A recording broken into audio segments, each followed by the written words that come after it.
जुले।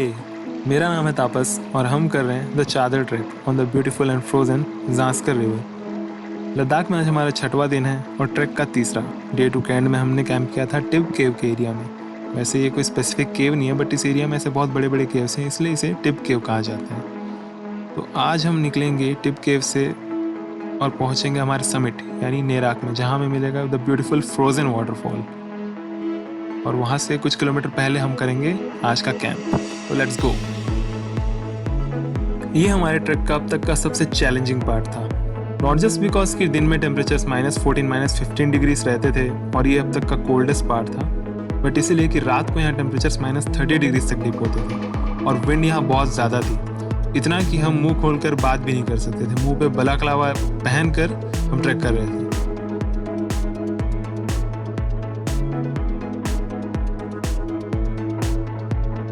पर जितना ही चैलेंजिंग था उतना ही खूबसूरत भी।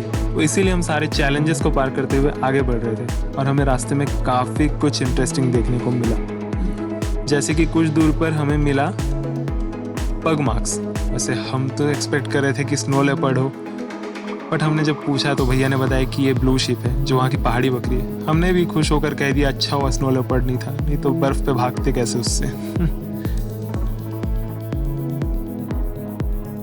और हमें कुछ नए दोस्त भी मिले, जैसे कि विदेशी मेहमान मिस्टर चोंग। ये आए थे वियतनाम से और मुझसे पूछने लगे कि कैसे मैं अपने गोप्रो को चला ले रहा हूँ इस टेम्परेचर में, क्योंकि गोप्रो अब तक का सबसे एडवांस एक्शन कैमरा है एंड उसके बॉक्स में भी -6 -7 डिग्री से ज़्यादा नहीं लिखा होता। तो अगर आपको एक गोप्रो चलाना है तो एक pro tip, please keep it warm. उसको अपने जैकेट में रखिए, जब शूट करना है तभी निकालिए, फिर वापस डाल लीजिए। अगर आपको कहीं मेरा जैकेट खुला हुआ दिखे तो इसका मतलब ये नहीं कि मैं स्टाइल मार रहा हूँ, इसका मतलब ये है कि मैं अपने कैमरे को गर्म रख रहा हूँ। आप लोगों को यहाँ के टेम्परेचर्स का आइडिया इस बात से लग जाएगा कि अगर हम चलते चलते थोड़ी देर भी रुक जाते थे तो हमारी पैरों की उंगलियाँ सुन्न पड़ने लग जाती थी। We have to continuously move our fingers inside our gum boots, नहीं तो खून जम जाता था। हम मुंह खोल के बात नहीं कर सकते थे क्योंकि दांतों में ठंडी हवा पड़ रही थी और दैट वाज रियली हर्टफुल। इतनी ज़्यादा ठंड कि मेरा मुंह भी अच्छे से नहीं चल रहा था। सुनिए जो मैंने वहाँ रिकॉर्ड किया था। So Chadar trek is not so usual and it's a bit difficult because it does not contain a specific trail. Yeah, we have to walk along the path of the river, but you don't know where the sheet of ice is thick or thin. कहाँ गिरोगे, कहाँ मरोगे, कोई idea नहीं है। जैसे हमें यहाँ पहुँचने के लिए हमें पूरा वहाँ आगे जाकर मुड़ कर आना पड़ा। मे भी अगर हमें नदी क्रॉस करनी है तो हमें 1 किलोमीटर 2 किलोमीटर 3 किलोमीटर चलना पड़ सकता है, जहाँ पे बर्फ़ की चादर जो सही जमी और हम नदी पार कर सके, क्योंकि इतने ठंडे पानी को नॉर्मली तैर कर पार करना यहाँ के लोकल्स भी प्रेफर नहीं करते और हम लोग तो छोड़ ही दो। But isn't it beautiful. And अगर मेरी स्पीच आपको थोड़ी सी ब्लैवरिंग लगती है तो that doesn't mean I am drunk, but that just means that इतनी ठंड में आपकी बॉडी के पार्ट्स काम करना बंद कर देते हैं, जीभ भी अच्छे से नहीं चलती। हाँ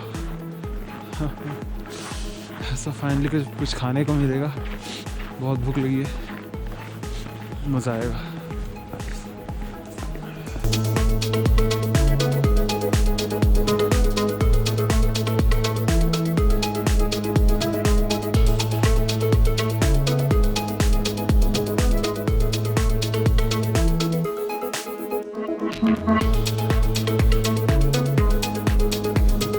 तो ये है हमारा आज का आखिरी कैंप।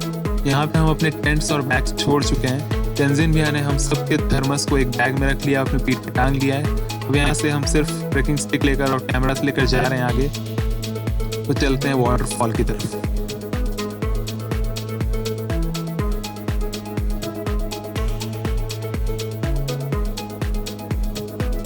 ट्रैक के इस पार्ट में हमें हमारे बैकपैक का इंपॉर्टेंस समझ में आया। हम सोच रहे थे कि हमारे पीठ से 12-15 किलो का ये बैग हट जाएगा और हम काफ़ी तेज़ी से चल पाएंगे, but that's where we got it wrong. इससे पहले जब हम गिरते थे तो हमारे पीछे हमारा बैग होता था इम्पैक्ट झेलने के लिए, बट अब अगर हम गिरे तो we are on our own. और इसके बाद हमें मिला चादर ट्रैक का सबसे मज़ेदार पार्ट, लंबे लंबे वाटरी और आइसी स्ट्रेचेस, जहाँ पे हम चल नहीं सकते। जहाँ पे स्नो था वहाँ तो हम चल ले रहे थे, पर इन जगहों पर हमें सिर्फ स्केट करना था, सिर्फ स्केट। मुझे बचपन से स्केटिंग करने का बड़ा शौक था, बट मैं कभी सीख नहीं पाया। मुझे नहीं पता था मेरे सपने ऐसे पूरे होंगे। स्केट करो, गिरो, उठो, आगे बढ़ो, स्केट करो, गिरो, उठो, आगे बढ़ो, ये हमारा मंत्र हो चुका था और यही फॉलो करते करते हम आगे बढ़ रहे थे। And after taking a drinks break, we started our final lap directly to Nerak.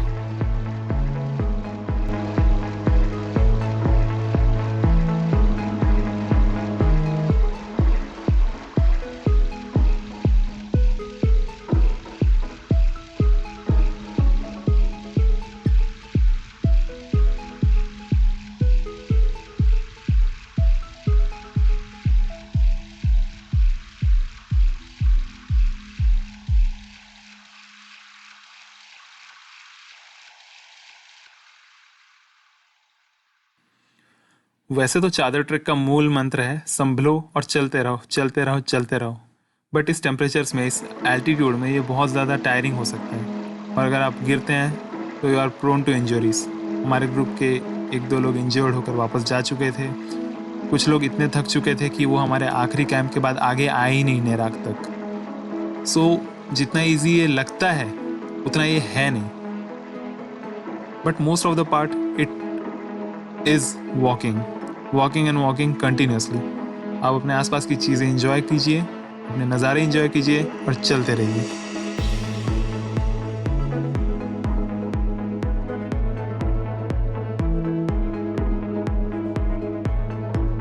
But finally 3 दिन तक मेहनत करके, बर्फ पे चलकर, गिर कर हम लोग पहुंच गए हमारे समिट पर,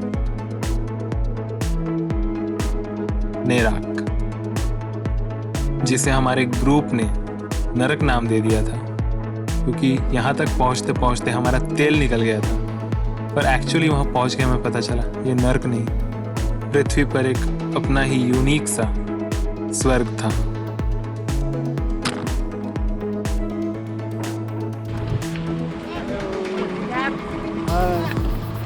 Hi Thomas. Hi. Thomas. Go over there for the shot. That red jacket for this shot over there. And उसके ऊपर वाला पूरा होल। समझ गया? ये जो मैं अपने सामने देख रहा था, मैंने इससे पहले ऐसा कभी कुछ देखा नहीं था। और जिस हिसाब से ग्लोबल वार्मिंग हो रही है, मुझे पता है शायद आगे देखूंगा भी नहीं। और ऐसे में इस जगह हमारा तिरंगा,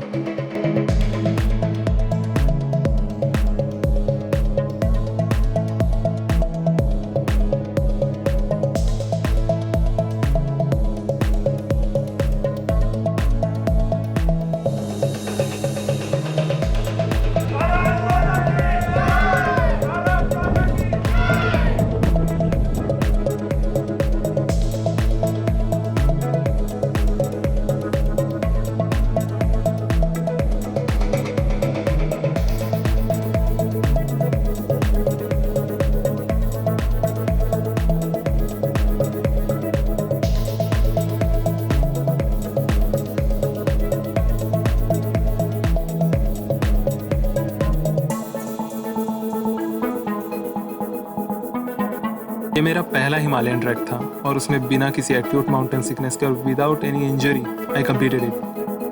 मैं बहुत ज़्यादा खुश था और आगे और भी ज़्यादा ट्रैक्स करने हैं, नेशनल, इंटरनेशनल, और आगे कुछ मैं बोल नहीं सकता। Have a good day because I am having an amazing day.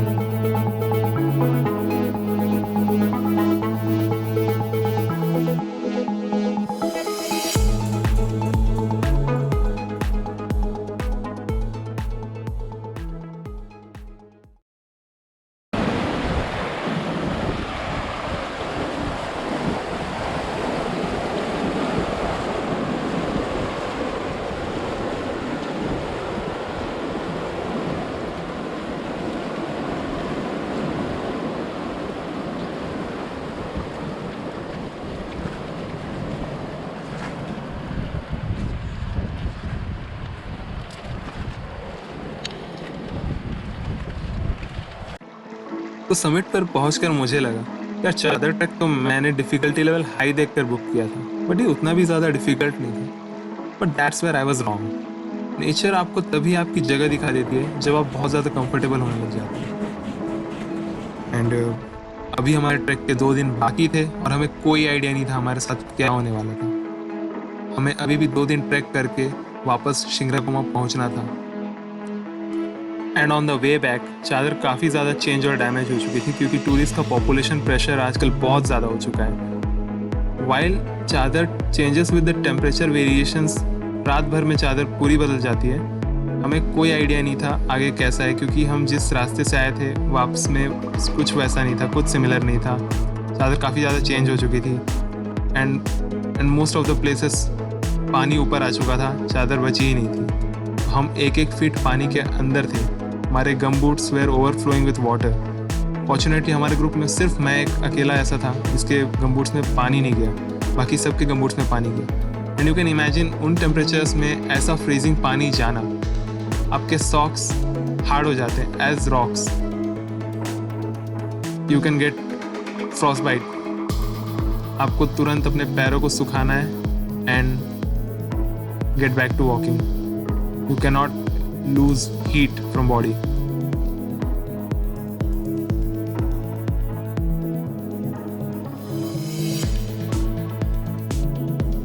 But हमसे भी ज़्यादा अनफॉर्चुनेट एक दूसरा ग्रुप था जो नदी के दूसरे साइड थे और उनके पास सामने चादर बची नहीं थी, तो उन्हें इस ठंडे पानी को कमर तक डूब कर पार करना पड़ा। और उनके साथ क्या हुआ ये तो मैं आपको आगे दिखाऊंगा। बट ऐसे में रेस्क्यू में आए हमारे गाइड्स टुंडुप भैया। उन्होंने हमारी इतनी हेल्प की, वो 5-5, 6-6 राउंड लगाकर हर एक को सेफली क्रॉस करवाए। And every group had their local guide who did his best. वो पोर्टर्स जो थे उन्होंने तो सामान के साथ उन नदियों को पार किया है in freezing cold waters. We can not imagine what they go through.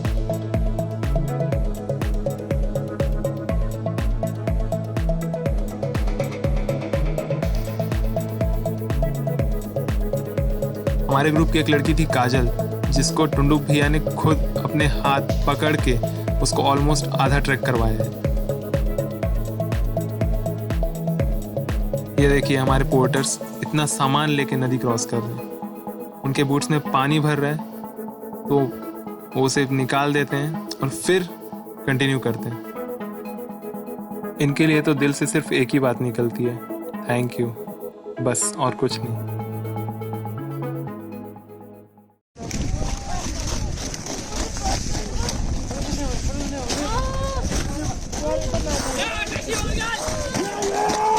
Fast!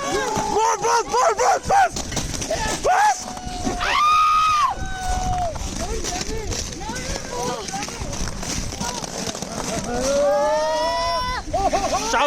Shout louder!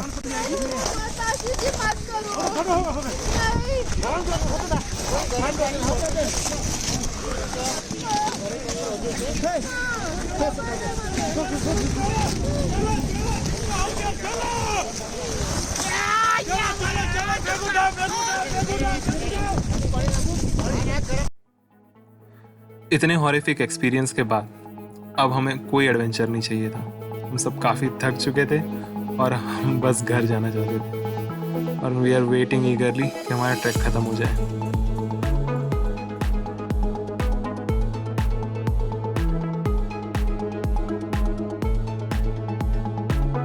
और आखिरी का दिन भी कोई आसान नहीं था। हम सब बर्फ़ पे चल के इतने थक चुके थे कि हमें जैसा ही पहले ट्रेल दिखा रोड का, हम ऊपर चढ़ गए।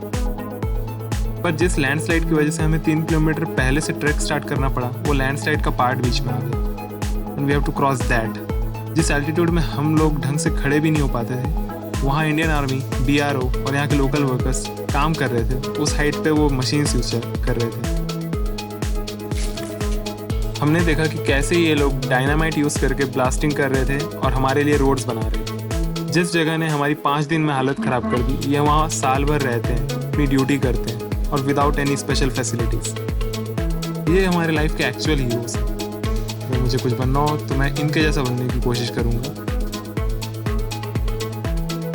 और फाइनली गिरते पड़ते रेंगते हम अपने ट्रैक के स्टार्टिंग पॉइंट पहुँच गए थे।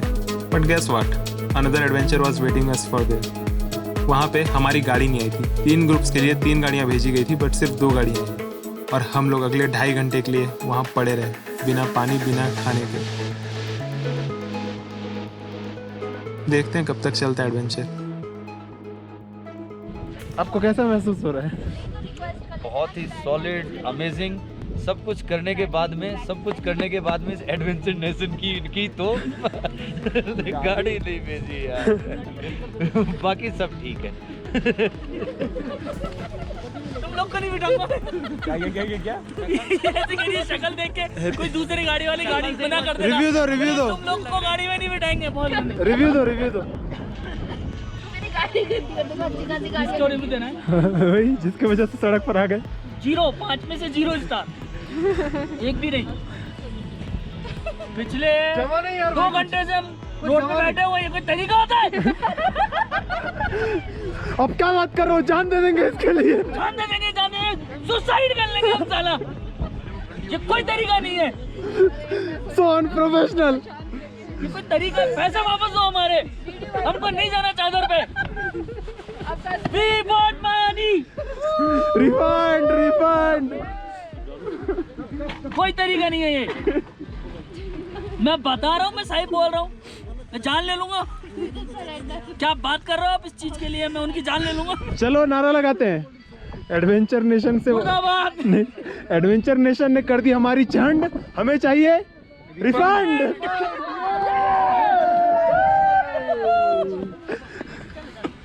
उस समय हमें काफ़ी बुरा लग रहा था कि हमारे सारे दोस्त होटल पहुंच गए हैं, बस हमारा ग्रुप यहाँ रह गया है। और आज वो 2.5 घंटे हमारे ट्रैक के सबसे चेरिश्ड मोमेंट्स, सबसे इम्पोर्टेंट मेमोरीज में से हैं। सो थैंक यू वो भैया जिनकी बस खराब हो गई और हमें कुछ और घंटे मिल गए हमारे दोस्तों के साथ। Thank you.